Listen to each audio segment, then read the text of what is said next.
नमस्कार, आप देख रहे हैं सवाल 10 बजे। मैं हूं आशीष सिन्हा।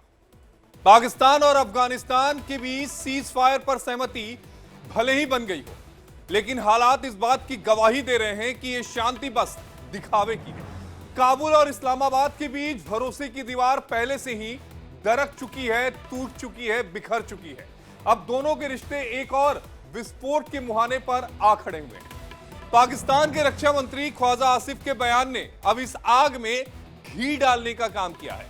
उन्होंने अपने एक बयान में दो टूक कहा है कि युद्ध विराम तब तक नहीं चलेगा जब तक अफगान तालिबान सीमा पार से होने वाले हमलों को नहीं रोकता। दरअसल खैबर पख्तूनख्वा के डेरा इस्माइल खान में हुआ टीटीपी का हमला पाकिस्तान की नीतियों पर करारा तमाचा है। 7 सैनिकों की मौत और 13 से ज्यादा के घायल होने के बाद इस्लामाबाद अब वही दंश झेल रहा है जो कभी उसने दूसरों को दिया है। जिस आतंकवाद को पाकिस्तान ने रणनीतिक संपत्ति कहा था, वही अब उसके अस्तित्व को निगलने पर आमादा है। अब सवाल यह है कि क्या पाकिस्तान अपने ही बनाए आतंक के जाल में फंस चुका है? क्या वो दौर आ गया जब पाकिस्तान को अपनी ही नीतियों का प्रतिशोध भुगतना पड़ेगा? इस्लामाबाद काबुल पर आरोप लगा रहा है कि अफगानिस्तान की जमीन से टीटीपी को पनाह मिल रहा है, लेकिन तालिबान लगातार इस बात से इनकार करता जा रहा है। यानी युद्ध विराम की मेज पर हस्ताक्षर तो हो गए, लेकिन सीमा पर बंदूकें अभी भी गर्म हैं। कतर और तुर्की की मध्यस्थता से हुई दोहा वार्ता अब महज एक कागजी समझौता से ज्यादा कुछ नहीं लगती, क्योंकि यह सच है कि पाकिस्तान की रणनीतिक संपत्ति या फिर आतंकवाद की उनकी नीति अब उनके लिए ही सबसे बड़ी चुनौती बन गई है। इसी पर चर्चा करेंगे अपने खास मेहमानों के साथ, लेकिन उससे पहले आपको ग्राफिक्स के जरिए ये बतलाते हैं और समझाते हैं कि क्या कुछ हुआ है, क्या कुछ डेवलपमेंट इधर बीच हुए हैं। तो आप समझिए कि खैबर पख्तूनख्वा में टीटीपी का एक बड़ा हमला हुआ है। एक जेसीओ समेत 7 सैनिक जो है वो मारे गए हैं। सुरक्षा बलों की जवाबी गोलीबारी में टीटीपी के जो लड़ाके हैं वो भी मारे गए।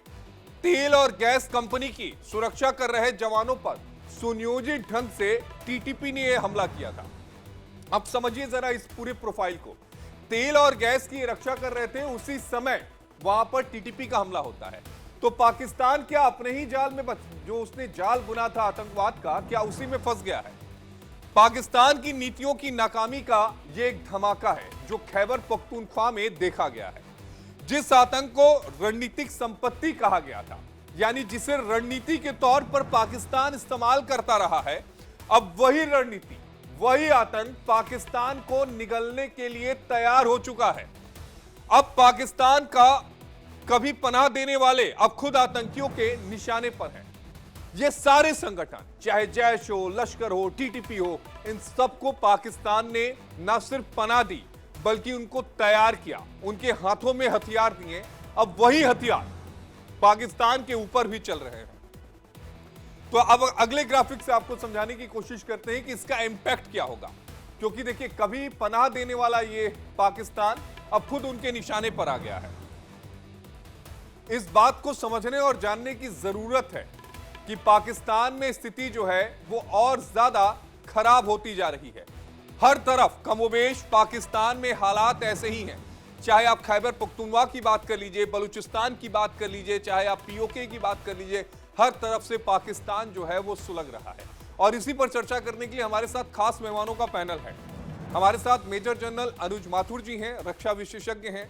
हमारे साथ ग्रुप कैप्टन यूके देवनाथ जी हैं, रक्षा विशेषज्ञ हैं। हमारे साथ मोहसिन रजा खान साहब हैं, पत्रकार हैं पाकिस्तान के। और हमारे साथ संजू श्रीवास्तव, विदेश मामलों के जानकार हैं। सबसे पहले अनुज माथुर सर, मैं आपके पास आना चाहूंगा। जय हिंद। 2 दिन पहले हम लोग इस बात की चर्चा कर रहे थे जब ये करार हुआ था, और आपने बड़ा साफ कहा था कि ये करार जरूर हो गया है, लेकिन ये करार केवल कागजों तक ही सीमित रह जाएगा। और वही चीज देखने को मिल रही है। कागजों पर करार हो गया है, हमले जारी हैं। ख्वाजा आसिफ कह रहे हैं कि ये स्थायी तौर पर आगे बढ़ नहीं सकता, यानी जो करार हुआ है शांति समझौता हुआ है। अनुज माथुर सर। जय हिंद आशीष। देखिए, ये बात हम कल भी कर रहे थे दूसरे कॉन्टेक्स्ट में, और वो कल हम इजराइल और हमास की बात कर रहे थे। हाँ। और वही चीज जो कि इस जगह भी लागू होती है। जितने भी संगठन हैं जो कि पाकिस्तान के अपने क्रिएशन हैं और अपने क्रिएशन उस लिमिट तक हैं कि इनके जो लीडरान थे इनको पाकिस्तान का हीरो कहा गया था उनके उस समय के राष्ट्रपति के द्वारा। तो उन संगठनों पर वो एक ऑर्गेनाइज्ड संगठन नहीं है, वो एक ऐसी सेना नहीं है या ऐसे संगठन नहीं है जो कि डायरेक्ट ऑर्डर्स कहीं से लेकर के और उन ऑर्डर्स को इंप्लीमेंट करें। आपका अफगानिस्तान की सरकार से, अफगान तालिबान से आपका दोहा में समझौता हुआ, लेकिन टीटीपी उस समझौते को मानने के लिए वो अपने आप को बाध्य नहीं मानते हैं। और उसी का परिणाम है कि उस समझौते के तुरंत बाद एक इतना जबरदस्त अटैक पाकिस्तान की सेना के ऊपर हुआ और एक JCO 7 जवानों का मरना कोई छोटा मोटा हमला नहीं है। तो ये एक बहुत बड़ा डेंट इनके ऊपर लगा है। उसके अलावा और जो इनके साथ हैं, जो बलूचिस्तान में BLA और संगठन वहां पर हरकत कर रहे हैं, तो वो तमाम कहीं ना कहीं बहुत ज्यादा एक्टिव होते हुए नजर आ रहे हैं। और ये जो हम कह रहे थे कि ये जो it's temporary unstable cease fire था और वही होकर के सामने आया है। और मैं आपको यह भी बताना चाहता हूं आशीष कि अब पाकिस्तान के ऊपर भी दबाव आएगा कि भाई इतना बड़ा हमला हो गया सीज फायर के पश्चात और आपको भी इसका कोई ना कोई एक्शन लेना पड़ेगा। तो ये हालात यहाँ से गुजरते हुए मुझे नजर नहीं आ रहे हैं, ये हालात और बिगड़ेंगे। इसके वही बात हमको ये करनी पड़ेगी कि ये इसकी वजह क्या है। जब तक इसका जो मूल कारण है, और वो मूल कारण पश्तून जो उनकी उनकी उनकी जो डिजायर है, जो उनकी सोच है, उसको जब तक एड्रेस नहीं किया जाएगा आशीष, तब तक मुझे लगता नहीं है कि इसका कोई भी परमानेंट या लॉन्ग लास्टिंग सोल्यूशन मिल पाएगा। अब 25 तारीख को इस्तांबुल में क्या होगा क्या नहीं होगा, क्या वो बैठक होएगी भी कि नहीं होएगी, ये भी देखने वाली बात है। और जिस प्रकार से पाकिस्तान के ख्वाजा आसिफ का बयान आ गया है कि ये परमानेंट रहेगा नहीं वगैरह, क्योंकि उनको भी पता था ये बात कि किसी भी प्रकार से इनके टीटीपी के ऊपर या BLA के ऊपर या POJ में जो संगठन अपनी आजादी की मांग कर रहे हैं, उनके ऊपर इतनी आसानी से लगाम लगाना मेरे हिसाब से आसान नहीं होगा। तो ये बात उनको पता थी। अब ये देखना है कि मैकेनिज्म, जब भी कोई आप इस प्रकार की वार्ताएं करते हैं और कोई ट्रूस या कोई एग्रीमेंट करते हैं, उसको इंप्लीमेंट करने से पहले आपको ग्राउंड पे इस प्रकार के मैकेनिज्म की जरूरत होती है जो कि वहां पर इस चीज को मॉनिटर कर सके, इस चीज की इंप्लीमेंटेशन को यकीनी तौर पर ग्राउंड में तब्दील कर सके। और वो मैकेनिज्म जो है वो कहीं ना कहीं मिसिंग है। आपने ये जो हमला देखा, ये इसका बिल्कुल साफ है कि उनको इस ट्रूथ से कोई मतलब नहीं है।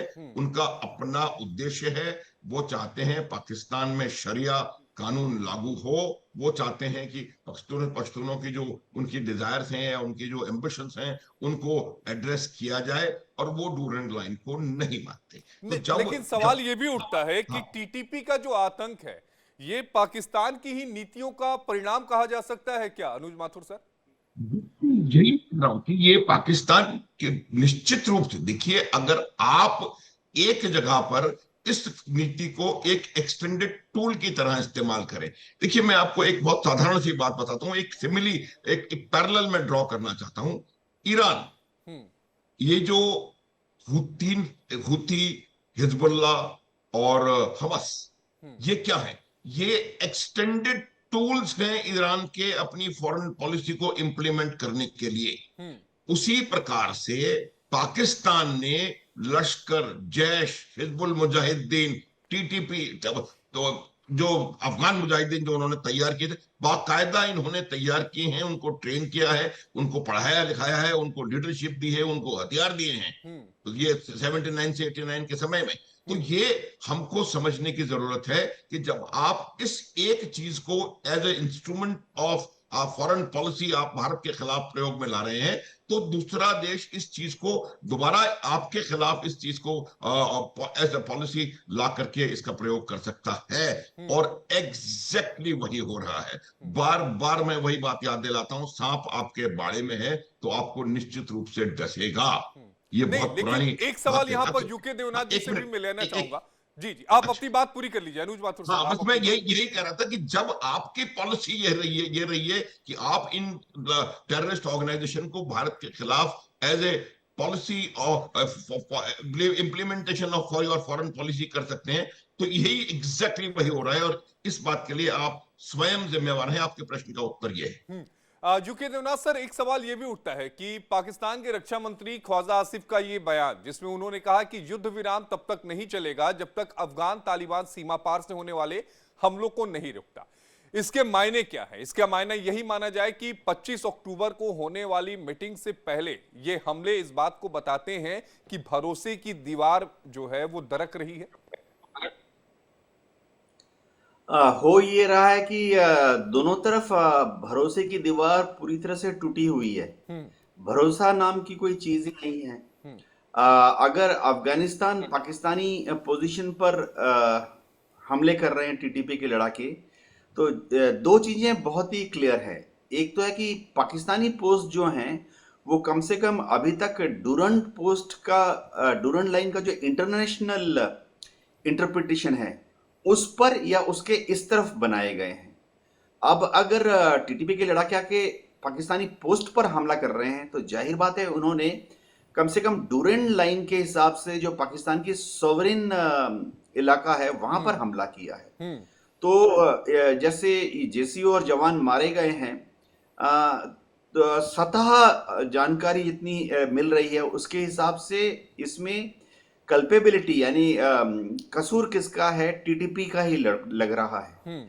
अब इस कतार में जब सीज फायर एग्रीमेंट साइन हो गया उसके बावजूद क्यों टीटीपी के लड़ाके आकर हमला कर रहे हैं पाकिस्तान की सोवरेन, मतलब जिसको पाकिस्तान और इंटरनेशनल कम्युनिटी पाकिस्तान की जमीन मांगता है, उस पर हमला कर रहे हैं। इसका कारण ये हो सकता है कि टीटीपी के कुछ धड़े टीटीपी देखिए बहुत ही लूज ऑर्गेनाइजेशन है। हर टीटीपी में करीब कम से कम 10 या 15 मेजर गुट हैं और 30 या 40 छोटे छोटे गुट हैं।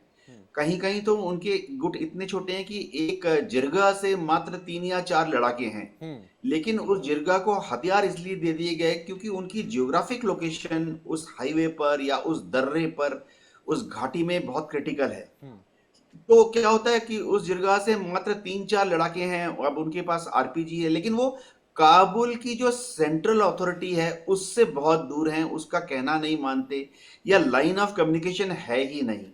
ये समझना पड़ेगा कि ये सारे जो लड़ाके हैं इनके पास हाथ में हथियार है, और ये हथियार इस तरह के होते हैं कि बस एक इंडिविजुअल अनपढ़ आदमी भी चला सकता है। मतलब ऑटोमेटिक वेपन है, जैसे हम बच्चों के हाथों में देते हैं वो है गन आवाज वाली, वैसी वेपन है और उसमें से गोलियां निकलती हैं, कोई भी चला सकता है। 303 की तरह नहीं है कि उसके लिए चाहिए होता है कि एक्सपीरियंस चाहिए होता है। जी हाँ, तो हो ये रहा है कि अब काबुल में ये जो हम बोलते हैं कतार में सीज फायर साइन हो गया, वो सीज फायर कौन साइन कर रहे हैं? काबुल में बैठे हुए तालिबान के टॉप लीडर्स। अब वहां से नीचे कमांड एंड कंट्रोल चेन, ये जो लड़का है तालिबान का, जिसको कि शायद नक्शा भी उसने जिंदगी में नहीं देखा होगा कि अफगानिस्तान का नक्शा कैसा है या पाकिस्तान का नक्शा कैसा है, वो जो ऑन ग्राउंड वो गांव वाला है, ट्राइबल बंदा, उसको सिर्फ इतना मालूम है कि पहाड़ी के उस तरफ दुश्मन है और वो दुश्मन जो है उसको वहां से खदेड़ना है। उसकी टोटल जियोग्राफिक नॉलेज इतनी ही है। तो उसके बीच में और काबुल में जिन लोगों ने सीज फायर डॉक्यूमेंट्स में साइन किए, लाइन ऑफ कम्युनिकेशन क्या है? क्या कोई कमांड चेन है, कोई टेलीप्रिंटर सेट है, कोई ईमेल जाता है कि वॉइस मेल जाती है कि मोबाइल से उसका कंट्रोल हो रहा है? अगर काबुल में मोबाइल से कोई इसको फोन कर रहा है तो इसका कौन लोकल कमांडर है?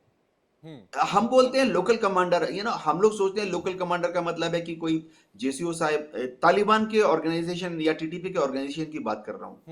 वो लोकल कमांडर ऐसा नहीं कि कोई लेफ्टिनेंट है या कोई कैप्टन है या कोई जेसीओ साहिबान है। लोकल कमांडर का मतलब है कि गांव में वही दबंग है।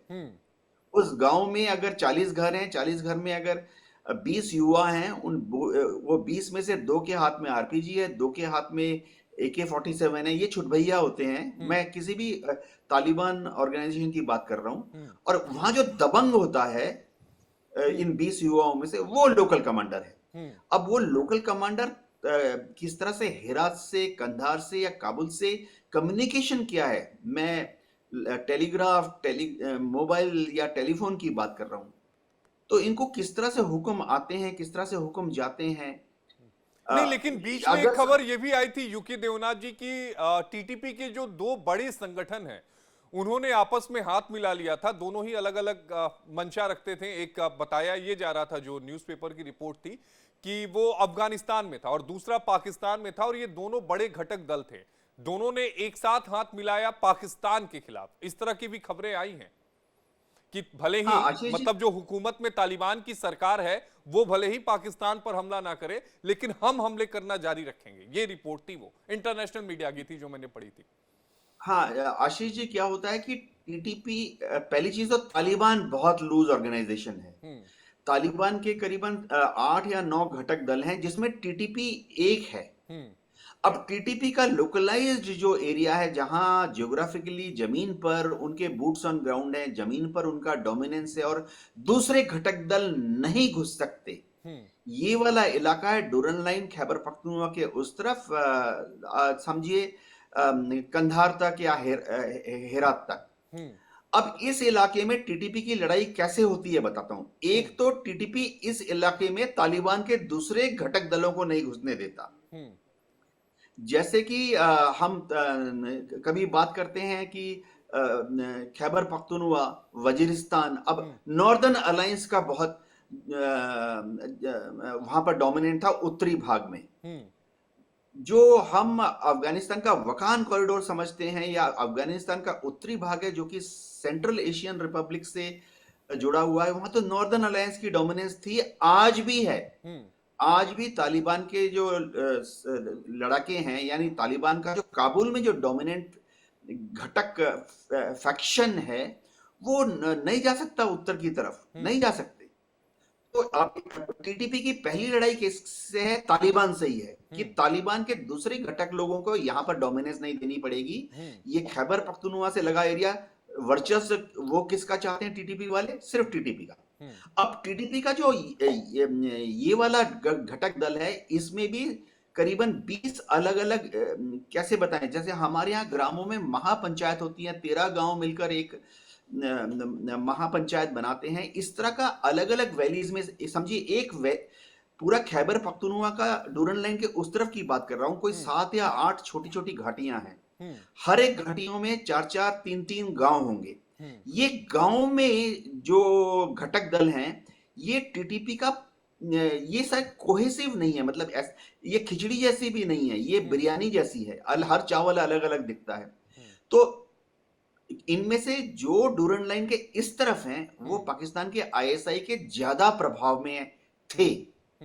जो डूरन डूरन इनका और इनका जो स्ट्रेटेजिक या टेक्टिकल ऑब्जेक्टिव है, वो भी अलग अलग है। देखिए, टीटीपी के वो घटक जो कि डूरन लाइन के उस तरफ हैं, उनका मुख्य उद्देश्य है कि तालिबान के दूसरे घटकों को काबुल की तरफ रखना, उनका वर्चस्व वहां ना हो जाए।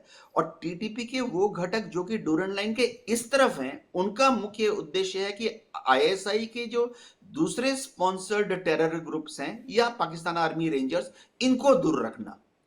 तो अब हम जब बोलते हैं टीटीपी, असल में टीटीपी आप ब्रॉडली 2 घटक तो दे ही सकते हैं, डूरन लाइन के उस तरफ वाले टीटीपी, डूरन लाइन के इस तरफ वाले टीटीपी। अब होता क्या है मैं बताऊं, डूरन लाइन के इस तरफ के जो टीटीपी हैं, वो 2 तरह के हैं। या तो वो पठान है जो कि जिनको पाकिस्तान में रिफ्यूजी का स्टेटस दिया हुआ है, वो रहते हैं डूरन लाइन के इस तरफ, लेकिन पाकिस्तान ने अब तक उनको सिटीजन नहीं माना। इनकी मानसिकता थोड़ी अलग है।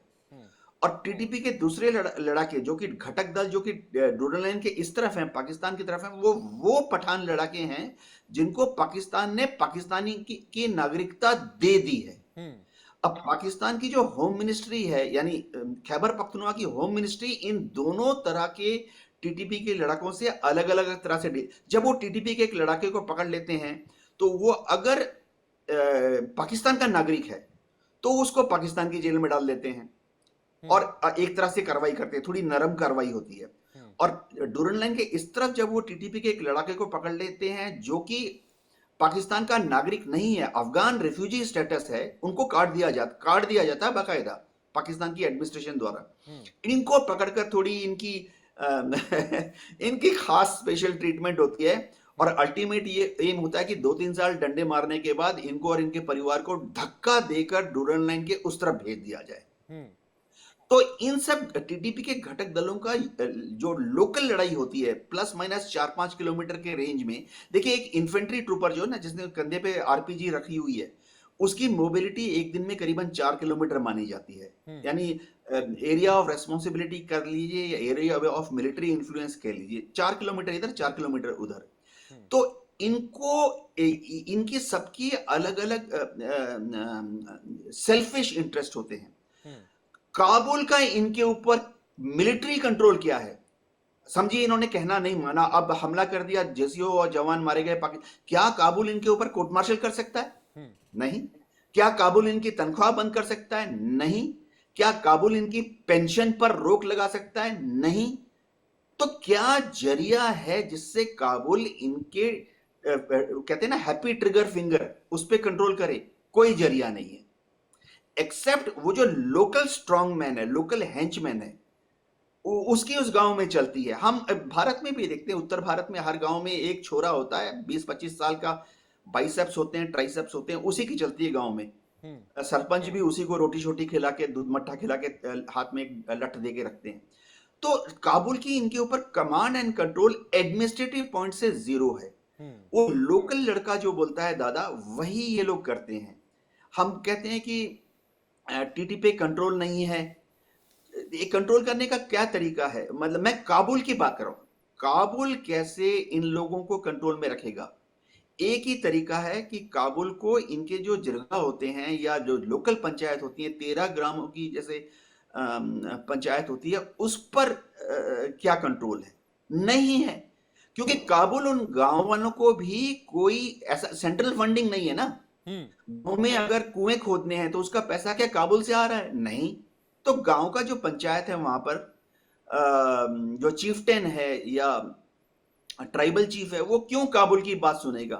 क्या काबुल वहां पर, जैसे हम लोग गांव गांव में रोजगार के लिए फंडिंग देते हैं, क्या काबुल सरकार वहां पर इन गांव में, खैबर पख्तूनख्वा के दूर दराज के गांव में, अफगान साइड में कोई रोजगार के लिए कोई फंडिंग करती है? ऐसा कुछ नहीं है।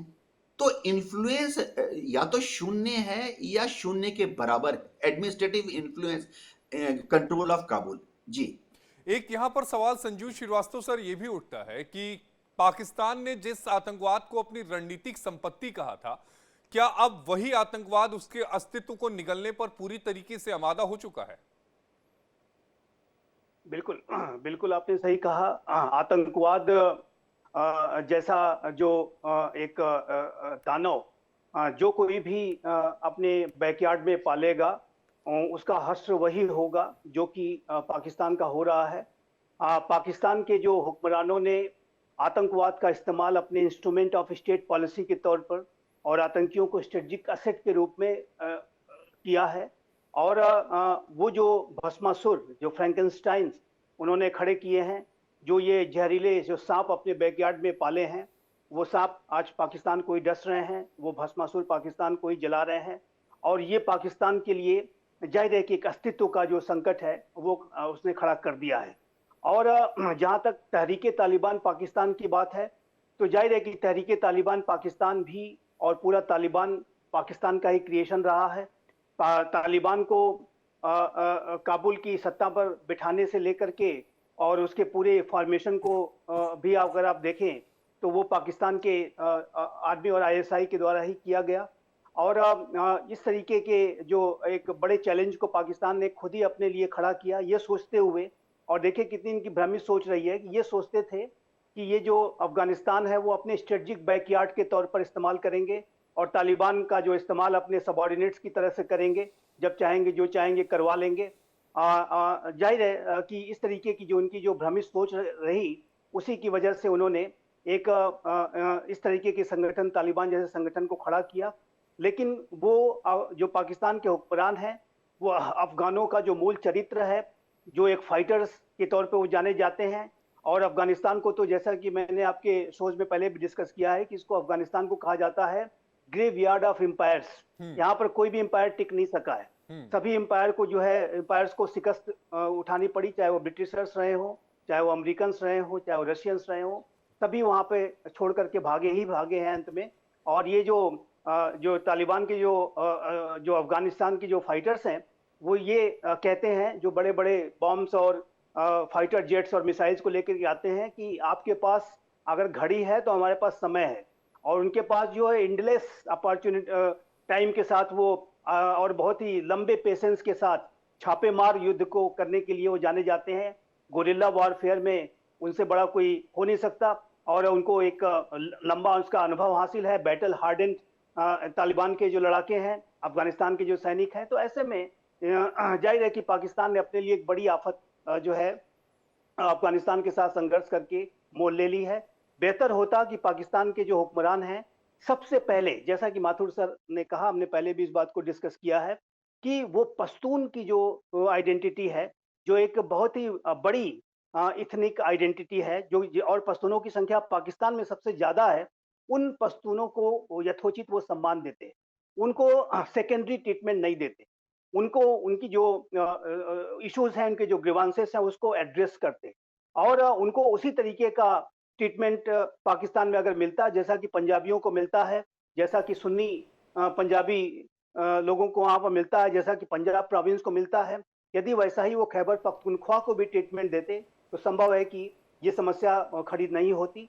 और लेकिन उन्होंने जाहिर है कि एक डिवाइड एंड रूल की पॉलिसी के तहत पश्तूनों की आबादी को डिवाइड करने के लिए उन्होंने जो डूरन लाइन पर बाड़ लगाने का भी काम किया। और डूरन लाइन को तो आप जानते हैं कि तालिबान की सरकार भी नहीं मानती है, अफगानिस्तान की कोई भी सरकार हो, कभी भी उसने डूरन लाइन को मान्यता नहीं दी। और इस डूरन लाइन के ऊपर तालिबान के आने की आशंका को लेकर के आप बाड़ भी लगा रहे थे, और दूसरी तरफ तालिबान को काबू पर बैठाने के लिए सारी ताकत भी झोंक रहे थे। तो ये जो पाकिस्तान के हुक्मरानों की बिल्कुल भ्रमित और एक ब्लाइंड साइटेडनेस वाली जो स्ट्रेटेजिक थिंकिंग है, उसका परिणाम है कि आज पाकिस्तान पूरे अफगानिस्तान के फ्रंट पर फंस गया है। और वो, जैसा कि मैंने कहा, कि ग्रेवयार्ड ऑफ एम्पायर्स के रूप में जाना जाता है। कहीं ऐसा ना हो कि ये पाकिस्तान के लिए भी एक ग्रेवयार्ड बन करके उभरे। और मैं जो स्थितियां देख रहा हूं, मैं ऐसा मानना है कि ये पाकिस्तान नहीं, लेकिन संजू श्रीवास्तव सर, एक खबर अभी कुछ दिन पहले आई थी जिसमें ये कहा गया, मैं और कहना चाहता हूं। जी संजीव सर, एक खबर पहले आई थी कि जिसमें यह कहा गया कि जैश ए मोहम्मद के टेररिस्ट कैंप हो या फिर दूसरे आतंकवादी संगठन के टेररिस्ट कैंप जिनको पाकिस्तान पालता या पोसता है, वो खैबर पख्तूनख्वा के इलाके में उनको स्थापित करने की कोशिश की जा रही है। तो क्या मान के चला जाए कि आने वाले समय में आतंकवादी वर्सेस आतंकवादी को भिड़ाने की या एक दूसरे से लड़ाने की ताक में पाकिस्तान है क्या? देखिए, अल्टीमेटली पाकिस्तान को अगर इस तरीके की कदम उन्होंने बढ़ाए तो वो अपने लिए और अधिक गड्ढे खोदने का कार्य करेंगे। वो, मैं ये स्पष्ट रूप से कहना चाहता हूं, क्योंकि जैश ए मोहम्मद, लश्कर तोयबा, यूनाइटेड जिहाद काउंसिल के अंतर्गत आने वाले जो छोटे बड़े जितने भी आतंकी संगठन हैं, जो इंडिया सेंट्रिक टेररिस्ट ऑर्गेनाइजेशंस हैं, यदि आप उसको भारत के भय से खैबर पख्तूनख्वा में शिफ्ट करोगे तो वो अल्टीमेटली तालिबान, तहरीके तालिबान पाकिस्तान से हाथ मिलाने वाले हैं। और वो, उनका भी लक्ष्य जाहिर है कि उसी तरीके का होगा जैसा कि टीटीपी का है, कि वो कट्टर शरिया लॉ लागू करना चाहते हैं। ये जो टेररिस्ट ऑर्गेनाइजेशंस हैं, एलएटी हो, जैसे मोहम्मद हो, अन्य जो छोटे बड़े हैं, वो सभी टीटीपी के साथ मिलकर के और वो पाकिस्तान के लिए और भी बड़ी जो खतरे पैदा करेंगे। और टीटीपी आम लोगों के ऊपर ज्यादा हमले नहीं करता है, उसका जो निशाना होता है वो पाकिस्तान की सेना होती है, पाकिस्तान की पुलिस फोर्सेस होती है, पाकिस्तान के जो मिलिट्री के जो पोस्ट होते हैं उनके ऊपर वो सीधा सीधा हमला करते हैं। क्योंकि तहरीके तालिबान पाकिस्तान के बारे में एक बात बहुत स्पष्ट रूप से आशीष जी है, ये है कि वो खैबर पख्तूनख्वा तक उनकी महत्वाकांक्षा सीमित नहीं है। वो पूरे पाकिस्तान पर अपना शासन करना चाहते हैं, पूरे पाकिस्तान का तालिबानाइजेशन करना चाहते हैं, पूरे पाकिस्तान पर कट्टर शरिया लॉ लागू करना चाहते हैं। और ये टीटीपी जो पाकिस्तान के अन्य कट्टरवादी जो संगठन हैं, उनके साथ वो लगातार निगोशिएशन, बातचीत, डील्स वगैरह इत्यादि करने की भी कोशिश करते हैं, ताकि अधिक से अधिक पाकिस्तान के अन्य इलाकों में, अन्य जो उसके भाग हैं, उस पर अपना पैठ बनाई जाए और अल्टीमेटली पाकिस्तान की सेना को उखाड़ फेंका जाए। क्योंकि तहरीके तालिबान पाकिस्तान सबसे बड़ा अगर किसी को शत्रु मानता है तो पाकिस्तान की सेना को अपना नहीं, अगर यही सोच है तो फिर बीएलए और टीटीपी भी हाथ मिला सकते हैं आने वाले समय में। उन्होंने मिला लिया है। बीएलए और बीएलएफ ने टीटीपी के साथ हाथ मिला लिया है। ये बात प्रमाणित है। जिस तरीके से बीएलए और बीएलएफ आजकल हमले करते हैं, वो भी सेना को ही टारगेट करते हैं। आप देखिए, जाफर एक्सप्रेस को उन्होंने अगवा किया। आखिर ये विचार कहां से आया? ये जो टैक्टिक्स कहां से आई? सेना के काफिलों पर बलूचिस्तान में हमले हो रहे हैं, ये कहां से आया? ये सारा कुछ टीटीपी इंस्पायर्ड है, ये सारा कुछ टीटीपी गाइडेड है। और टीटीपी और बीएलए और बीएलएफ दोनों के लक्ष्य, उनकी भिन्नता थोड़ी अलग हो सकती है कि वो पूरे पाकिस्तान पर शासन करना चाहते हैं, ये अलग बलूचिस्तान चाहते हैं, लेकिन उनका जो मेन निशाना है वो पाकिस्तान की सेना है, पाकिस्तान की पुलिस फोर्सेस है, और उनको दोनों ही अपना शत्रु मानते हैं। तो जब शत्रु एक है तो दोनों ने साथ मिलकर के भी अब काम करना शुरू कर दिया है। और यदि ये जैसे मोहम्मद लश्कर तोयबा को ले गए वहां पे, तो आप जान लीजिए कि वो कुछ दिनों के ही समय तक उनके साथ रहेंगे। अल्टीमेटली उनके साथ उनका टाई अप हो जाएगा टीटीपी के साथ, और फिर ये पाकिस्तान के जो हुक्मरान हैं वो हर एक फ्रंट पर घिर जाएंगे। तो ये अगर ब्लंडर्स और ब्लंडर्स आप करते जाएंगे तो अल्टीमेटली, जैसा कि आप कह रहे थे कि आतंकवाद को पालना और उसको खड़ा करना, आतंकियों को आतंकियों से लड़ाने की कोशिश करना, उसका अंजाम क्या होगा? पाकिस्तान कई भागों में विभाजित होगा, और अल्टीमेटली इसका जो सबसे बड़ा जो दंश है, जो सबसे बड़ा जो उसके जो हमले हैं, वो पाकिस्तान की सेना भुगतेगी। ये पाकिस्तान की सेना को नहीं भूलना चाहिए कि ये टीटीपी ही था जिसने कि 2014 में आर्मी स्कूल पर पेशावर में हमला किया था और 132 मासूम बच्चों की हत्या कर दी। हाँ, लेकिन अनुज माथुर सर, ये खतरा केवल पाकिस्तान के लिए नहीं, ये खतरा भारत के लिए भी है। क्योंकि ये जो सोच है कि पूरे पाकिस्तान में शरिया लॉ को लागू करना, कट्टर एक इस्लामिक कंट्री बनाना, जिनके हाथों में बंदूक हो, वो शब्दों की भाषा को ना समझते हैं ना जानते हैं, वो केवल एक ही भाषा जानते हैं, वो है गोलियों की। ये खतरा सबके लिए है,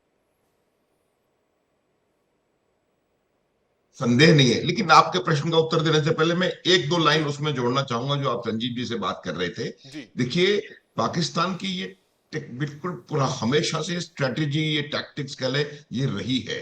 जो मैं आपको ईरान का उदाहरण देके समझा रहा था, पाकिस्तान भी हमेशा से इन तमाम टेररिस्ट ग्रुप्स को अपना मकसद हासिल करने के लिए एक extended arm of their army की तरह से इस्तेमाल करते हैं। ये उनके अपने रेजिमेंट से। लेकिन यहाँ फर्क है अनुज माथुर सर, यहाँ फर्क है।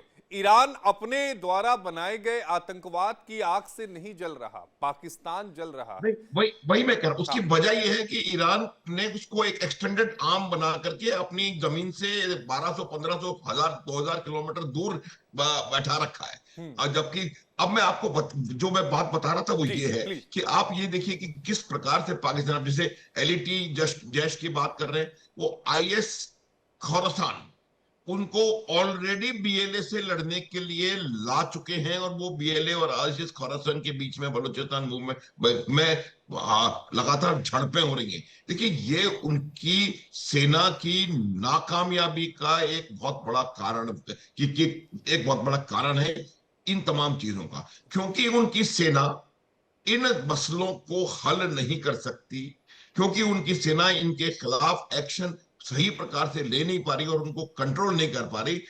वो कह रहे हैं कि भाई आपको टीटीपी को रोकने के लिए जैश लगा दीजिए, बलूचिस्तान को बीएलए को रोकने के लिए आप आईसिस खोरासान ले आइए। अगर आप आतंकवादियों को अभी भी बढ़ावा देते रहेंगे और उन आतंकवादियों को as a law enforcement tool की तरह आप इस्तेमाल करना चाहते हैं अपने देश में, तो मुझे लगता है इससे ज्यादा मूर्खतापूर्ण कोई और बात हो नहीं सकती। और यही बात हम बार बार कह रहे हैं कि ये वजह पाकिस्तान, क्योंकि इस टेररिज्म को एक इंस्ट्रूमेंट ऑफ स्टेट पॉलिसी की तरह इस्तेमाल करना चाहता है।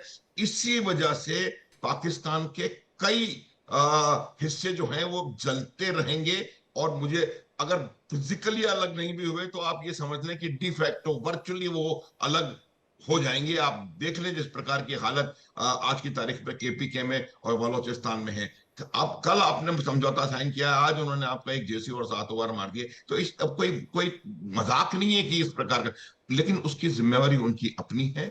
और अभी भी मुझे लगता है थोड़ा बहुत समय बचा है, एक छोटी विंडो, कि आप अपने चीजों को मेंड करें, अपनी आर्म्ड फोर्सेस को प्रोफेशनलाइज करें, और उनका प्रयोग करके जो आपके ट्रेंड लोग हैं, जिनको आपने पाकिस्तान की रक्षा के लिए तैयार किया है, उनको इन ऑर्गेनाइजेशंस के और इनके खिलाफ इस्तेमाल में लाएं, ताकि आप इनको कंट्रोल कर सकें।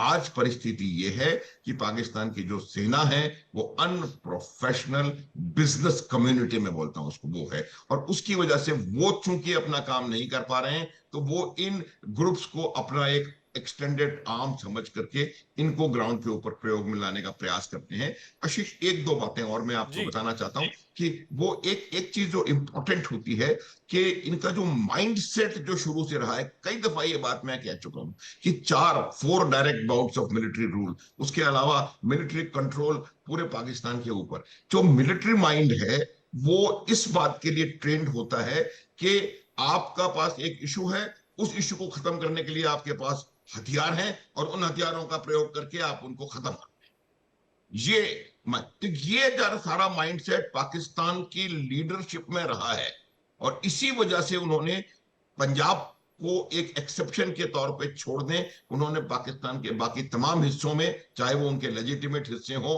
या इलेजिटिमेट बलूचिस्तान की तरह हिस्से हो या पीओजेके की तरह, उसमें इसको एज एन इंस्ट्रूमेंट फॉलो करने की कोशिश की है। जहां कुछ प्रॉब्लम हुई उसको बल प्रयोग से दबाओ, जहां कोई दिक्कत हुई आप अपना हुक्म छोड़ दो कि भाई यहां ये होगा, और उसके बाद नहीं हो रहा है तो आप उनको दबाने की कोशिश करो। तो इस वजह से वहां पर डिसेंटमेंट जो है, आप देखिए जब शुरुआत हुई थी, पाकिस्तान का इतिहास आप देख लें, पहले 10-12 वर्ष पाकिस्तान इकोनॉमिकली बहुत अच्छा काम कर रहा था, बहुत आगे बढ़ रहा था, मेरे ख्याल से भारत से बेहतर उनकी इकोनॉमिक कंडीशन थी, उनकी सब तमाम चीजें। फिर क्यों हुआ? उसकी वजह ये थी कि जब पूरी तरह से आर्मी के कंट्रोल में उनका उनका सिस्टम आया, उनका एस्टेब्लिशमेंट आया, फिर आर्मी उन्होंने अपने पर्सनल गेन्स के लिए नेशनल एम्स को और सिक्योरिटीज को छोड़ना शुरू कर दिया, तब ये परेशानी शुरू हुई है वहां पे। तो मेरा ये मानना है कि जब तक उनके लीडरशिप में डेमोक्रेसी का रीएस्टेब्लिशमेंट होना और आर्मी अपना काम करे केवल, हालांकि ये बहुत मुश्किल लगता है क्योंकि जिस तरह की रेडिकलाइज्ड आर्मी पाकिस्तान की है, इस प्रकार का माइंडसेट बन पाना इतना आसान नहीं होगा, लेकिन जब तक वो अपना काम सुचारू तरह रूप से नहीं करेंगे आशीष, वो किसी भी समस्या का समाधान नहीं निकाल सकते। और मैं संजीव जी की बात को रिपीट करूंगा कि पाकिस्तान का वो समय आ गया है कि वो अलग अलग भागों में विभाजित होने वाला है। नो मोर पाकिस्तान। लेकिन यहां पर यूके देवनाथ सर, एक सवाल यह भी उठता है कि 25 अक्टूबर को जो बैठक फिर होने वाली है, जहां पर अगला जो स्टेप है सीज फायर का, जिस पर ये दोनों ही मुल्क आगे बढ़ेंगे, उस बैठक का क्या होगा? क्या सीज फायर अस्थायी तौर पर बना रहेगा या चीजें अभी आगे जाकर और ज्यादा कॉम्प्लिकेटेड होने वाली हैं? आशीष जी, 25 अक्टूबर को जो बैठक होनी है उसमें एक चीज बहुत क्लियर है कि इस बार जो काबुल से जो रिप्रेजेंटेटिव जाएंगे उनको ज़्यादा समझाना पड़ेगा। अगर हम पिछले कुछ 10-15 दिन की सारी कार्रवाइयाँ देखें तो लास्ट जो पाकिस्तान की एयरफोर्स ने अफगानिस्तान की सोवरेन एयरफोर्स एयर स्पेस में घुस के कार्रवाई की थी, उसको उन्होंने रोका हुआ है। तो अगर हम लास्ट पिछले 10 दिन या 7 दिन या 3 दिन की कार्रवाइयाँ देखें तो पाकिस्तान की आर्मी कोई एग्रेसिव पेट्रोलिंग करके डूरन लाइन के उस तरफ नहीं जा रही है। तो ये सीज फायर को तोड़ कौन रहा है बार बार? अगर आप 3-4 रिसेंट घटनाएं देखें, दुर्घटनाएं देखें, तो ये सारे टीटीपी के जो लड़ाके हैं, जोशीले हैं, मिसगाइडेड भी हैं, काबुल के कंट्रोल में नहीं है, इनकी तरफ से वायलेशंस हो रहे हैं। तो जब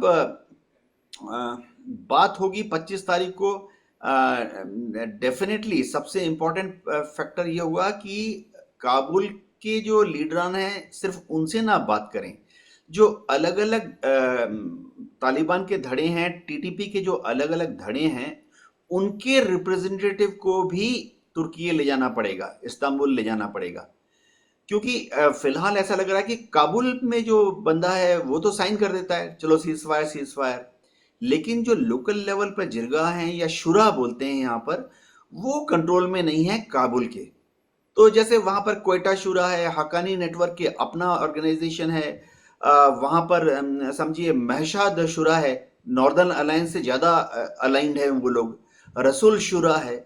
इन शुरा के जो लीडर्स हैं, यानी लोकल गांव के जो आप समझ लीजिए प्रधान, इनको भी ले जाना पड़ेगा इस्तांबुल में, और एर्दोगान के सामने इनकी भी क्लास लेनी पड़ेगी कि आप लोग भी प्लीज कंट्रोल में रहो। और चाहे कतार हो या तुर्की हो, उनको काबुल के हाथ में एक चाबुक तो नहीं लेकिन एक जरिया देना पड़ेगा, जिससे कि वो इन शुरा के लीडर्स को कंट्रोल में रखें। ट्रेडिशनली मैं बताता हूँ वहाँ होता क्या है। हजारों साल से, सैकड़ों साल से, अभी पिछले 2-3 दशकों में रशिया ने भी ट्राई किया, अंग्रेजों ने ट्राई किया। वहां होता है कि जो सेंट्रल अथॉरिटी होती है काबुल की, वो कंधार की सेंट्रल अथॉरिटी को बहुत सारा गिफ्ट देके कंट्रोल में रखती है। अब ये इसको ब्राइब नहीं कहा जाता, वहां पर इसको घूस नहीं माना जाता। सेंट्रल अथॉरिटी काबुल की जो है वो बहुत सारा गिफ्ट, जिसमें पैसा या गोल्ड, सिल्वर या दूसरे संसाधन है, दे देगी कंधार को। अब कंधार में जो स्ट्रॉन्ग मैन है वो इस गिफ्ट में से बहुत सारा गिफ्ट इन बॉर्डर एरिया में जो ट्राइबल चीफ है उनको दे देती है। जी। तो ट्राइबल चीफ को कंट्रोल करने का तरीका अभी भी, आज तक भी इन सब दूर दराज के क्षेत्रों में कि गिफ्ट दे दो। ये क्या गिफ्ट होते हैं? सोना चांदी से ज्यादा होता है कि उनको हथियार दे दो, खाने पीने का सामान दे दो, उनको दवाइयां दे दो, ड्रग्स दे दो।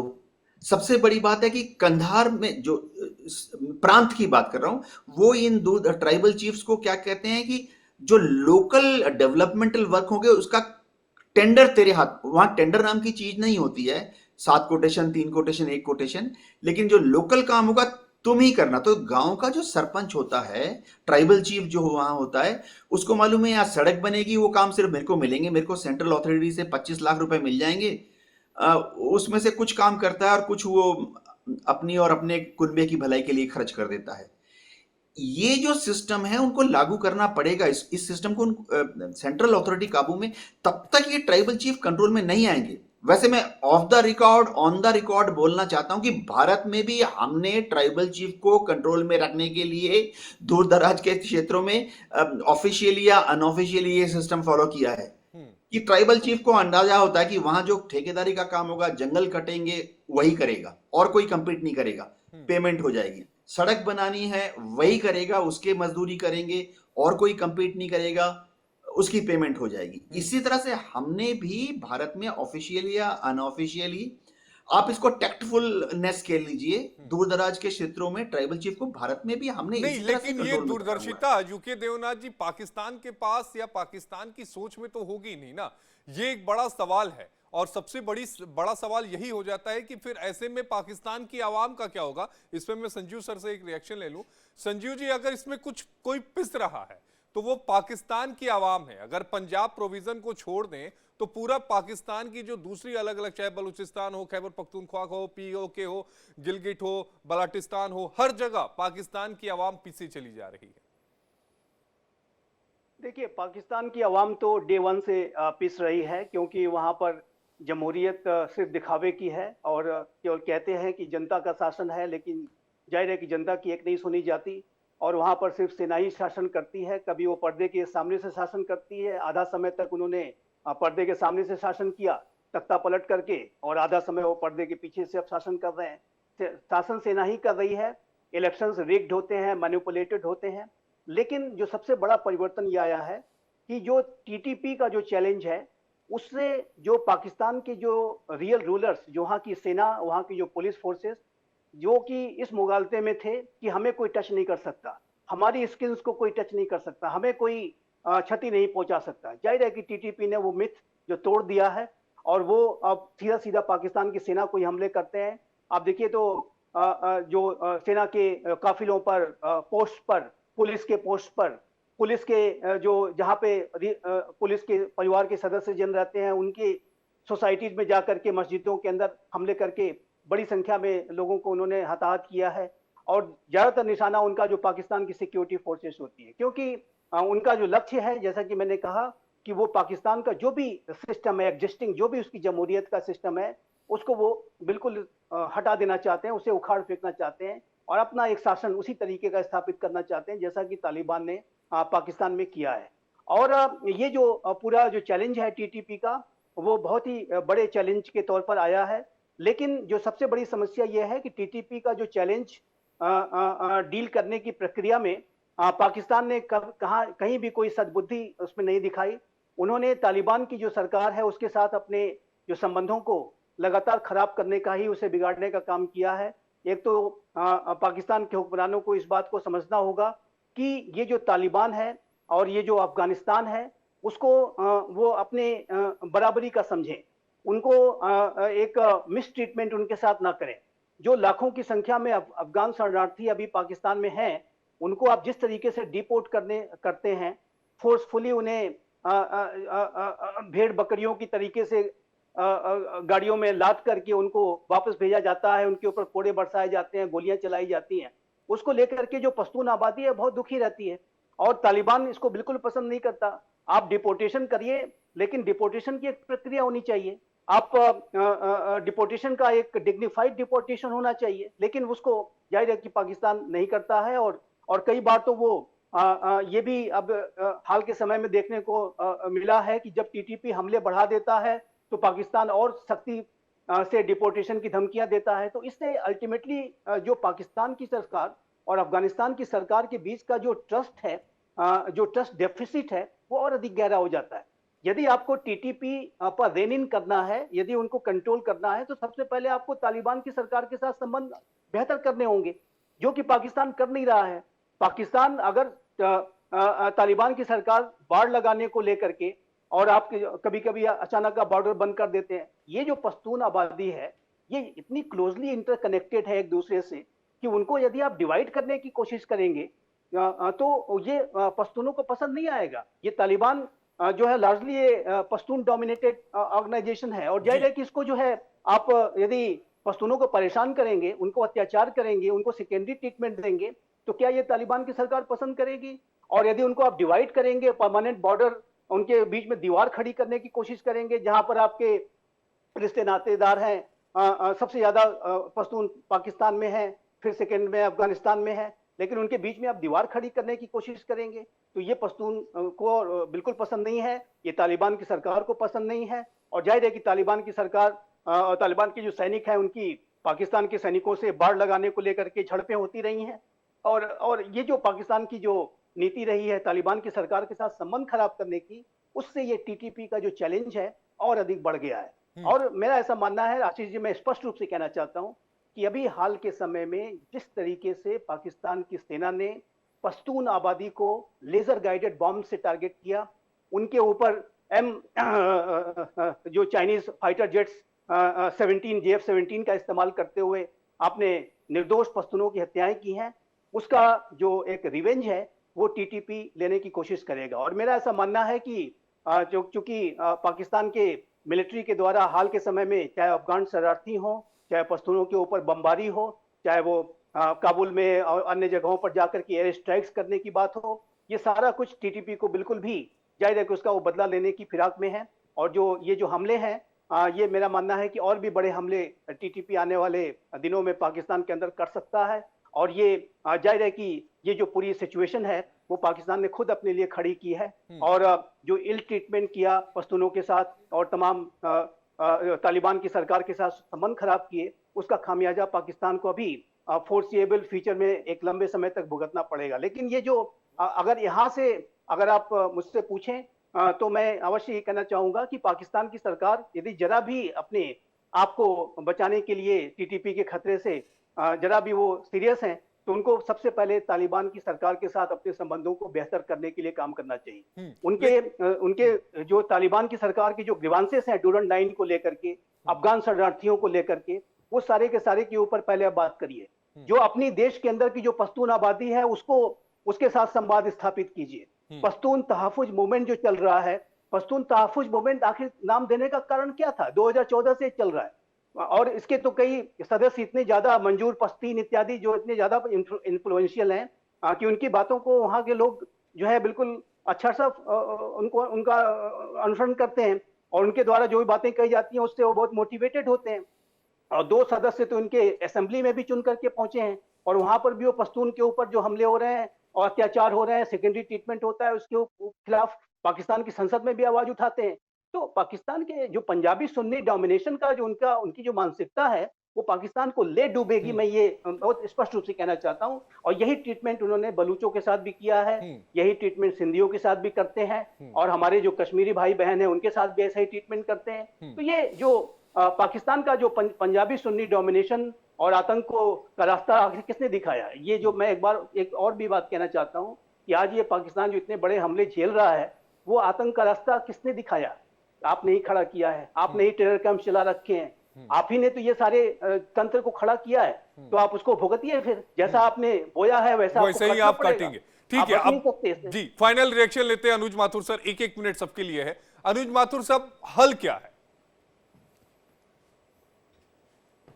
आपको ये बता दूं कि हल बहुत फौरी तौर पे तुरंत आने वाला नहीं है, क्योंकि जो समस्या इतने समय से चली आ रही है उसका हल आपको एकदम जल्दी से नहीं मिल सकता। इसका एकमात्र हल ये है कि पाकिस्तान के जो सिस्टम है, जो एस्टेब्लिशमेंट है और पाकिस्तान की जो सेना है, उनको अपनी मानसिकता को बदलना पड़ेगा। अब जब बलूचिस्तान के बारे में कुछ दिनों पहले असीम मुनीर ने अपना कहा था कि ये तो 1500 लोग हैं, इनको हम मच्छर की तरह मसल देंगे, इस प्रकार की भाषा, इस प्रकार का जो काम करने का तरीका है कि आप किसी भी समस्या को बल प्रयोग से उनको समाप्त करके आप उसको हल कर सकते हैं, मुझे लगता है इस चीज को चेंज करना पड़ेगा। और उसके बाद जेन्युइनली जो रूट कॉजेज हैं, जो डोरेंट लाइन की समस्या है, जो पख्तूनों की अपनी समस्या है, जो बलूच लोगों की समस्या है, जो उनके ग्रेवेंसेस हैं, उनको एड्रेस करना आवश्यक है जेन्युइनली। और ये न केवल एड्रेस करना, इसके जो जिस तरीके से आप उसको एड्रेस करेंगे उसको वो दिखाई देना चाहिए, इट मस्ट बी दिखाई देना चाहिए, तभी कहीं जाकर के थोड़ा इसका माहौल बनना शुरू होगा। ठीक है, यूके दोना सर। इसमें कोई शक नहीं, जैसा जनरल माथुर ने कहा कि डूरंड लाइन की परिभाषा थोड़ी बदलनी पड़ेगी और उभय पक्ष को उस बदलती हुई परिभाषा में एक दूसरे को गिव एंड टेक करना पड़ेगा। एक गांव जो इस तरफ है वहां दे दिया, एक गांव जो उस तरफ है इस तरफ आ गया। कई जगह तो डूरंड लाइन इतना कंफ्यूजिंग है कि वो लोगों ना सिर्फ गांव के अंदर से जा रहा है, वरना एक घर, एक परिवार के ड्राइंग रूम उस तरफ है, रहने का लिविंग क्वार्टर उस तरफ है, और पानी का कुआं इस तरफ है। ऐसे आर्टिफिशियल बना दिया गया है। ठीक है Sanju sir, 30 second wind up करना है प्लीज सर। देखिए जैसा कि माथुर सर ने कहा, अफगानिस्तान को सम्मान देना होगा। अफगानिस्तान के राष्ट्र को यदि आप मिसट्रीट करेंगे, उसको आप ये दिखाएंगे कि हम कुछ भी कर लेंगे, तुम हमारे सामने कुछ भी नहीं हो, इत्यादि इत्यादि, इस तरीके की सोच अगर पाकिस्तान रखेगा तो जाहिर है कि वो अपने लिए और भी को गहरा मुश्किलों को पैदा करेगा और विश्वास जीतना होगा। लेकिन पाकिस्तान की डीएनए में ही विश्वास जीतने का फॉर्मूला नहीं है, वो विश्वास क्या जीतेगा। बहुत शुक्रिया अनुज माथुर सर आपका, यूके देवनाथ सर आपका, और संजीव श्रीवास्तव जी आपका। हमारे साथ 3 खास मेहमान थे जिन्होंने अपनी बातों को रखा। सवाल 10 बजे में वक्त एक ब्रेक का हो गया। इंडिया डेली आपके स्मार्ट टीवी पर मौजूद है। इंडिया डेली 24/7 अब इन सभी प्लेटफॉर्म्स पर आप लाइव देखें।